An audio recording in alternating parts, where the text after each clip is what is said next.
আসসালামু আলাইকুম। আলহামদুলিল্লাহ, দেখতে দেখতে আমাদের দ্বিতীয় ছাগলের খামারটি তৈরি হয়ে গিয়েছে। গত বেশ কয়েকদিন যাবত আমাদের খামারের কাজ চলছিল, অর্থাৎ আমরা যে নতুন খামারটি করেছি সেখানে এই ছাগলের ঘরের কাজটি চলছিল। যেহেতু ওই খামারটি আমাদের বাড়ি থেকে প্রায় 7-8 কিলোমিটার দূরে, তাই প্রতিনিয়ত আমাদের সেখানে যাওয়া হয় না। মিস্ত্রির গিয়ে সেই কাজগুলি করেন এবং মাঝে মাঝে গিয়ে আমরা সেই কাজগুলি দেখে আসি। তো বৃহস্পতিবারের দিন আমাদের এখানে গরু ছাগলের হাট থাকে, তাই আমরা ওই খামারে যাওয়ার আগে আমাদের হাট থেকে ছাগলগুলি দেখে যাচ্ছিলাম যে কি পরিমাণ ছাগল উঠেছে এবং কেমন ছাগল এখানে পাওয়া যাবে। যেহেতু আমাদের একটা ছাগলের খামার অলরেডি তৈরি হয়ে গিয়েছে, ওই ছাগলের খামারে আমরা এখনো পর্যন্ত ছাগল উঠাইনি। ভাবতেছিলাম যে দুইটা খামার একসাথে রেডি হলে তারপর আমরা ছাগলগুলি আস্তে আস্তে এখানে উঠানো শুরু করব। তবে আমাদের বাড়ির এখানে যে ছাগলের খামারটি আছে সেটা আপনারা জানেন যে অনেক আগেই আমরা তৈরি করে ফেলেছি, অর্থাৎ সেটার কাজ সম্পূর্ণ শেষ হয়ে গিয়েছে। সেটার মধ্যে দুইটা ছাগল আমরা রেখেছি আলহামদুলিল্লাহ। তাই হাটে আমরা নিয়মিত যাতায়াত করি এ কারণেই যে কোনো ভালো ছাগল যদি আমাদের চোখে পড়ে বা পছন্দ হয় তাহলে আমরা হাট থেকে কিনে নিয়ে আমাদের নতুন খামারের যে প্রথম খামারটা আছে সেখানে আমরা তুলে দেবো ইনশাআল্লাহ। তো দেখতেই পাচ্ছেন আমাদের এই ছাগলের খামারের কাজটি খুব সুন্দরভাবে এগিয়ে চলছিল, কিন্তু এখানে আমাদের অনেক কাজ করা এখনো বাকি। যেহেতু নতুন আমরা এখানে এসেছি, এখানে অল্প কিছু কাজ আমরা করেছি আলহামদুলিল্লাহ। বেশ কয়েকদিন আমাদের আরো লাগবে, এই বেশ কয়েকদিনের মধ্যেই আমরা পুরো খামারটাকে সাজিয়ে তুলবো ইনশাআল্লাহ। অনেকেই আমাদেরকে বলেন যে আসলে আমাদের খামারটা অনেক বেশি দূরে হয়ে গিয়েছে, যেহেতু আমাদের বাড়ি থেকে প্রায় 6-7 কিলোমিটার দূরে। তবে আমাদের একটা সুবিধা আছে, যে কারণেই আমরা এই দূরে এটা করেছি।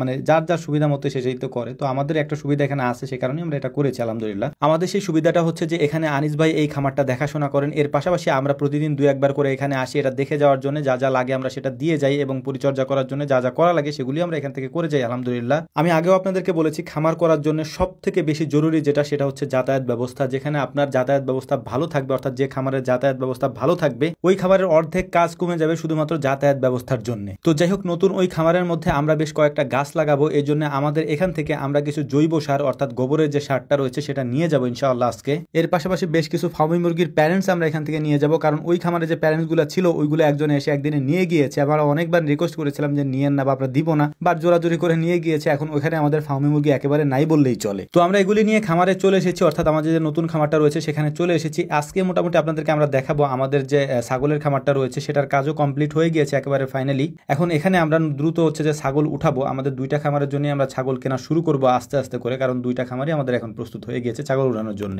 ছাগলের খামার তৈরি করার আগে আমরা এখানে কয়েকটা খামার তৈরি করেছিলাম, অর্থাৎ ছোট ছোট কয়েকটা চেম্বার তৈরি করেছিলাম এখানে মুরগি কোয়েল এগুলি রাখার জন্য।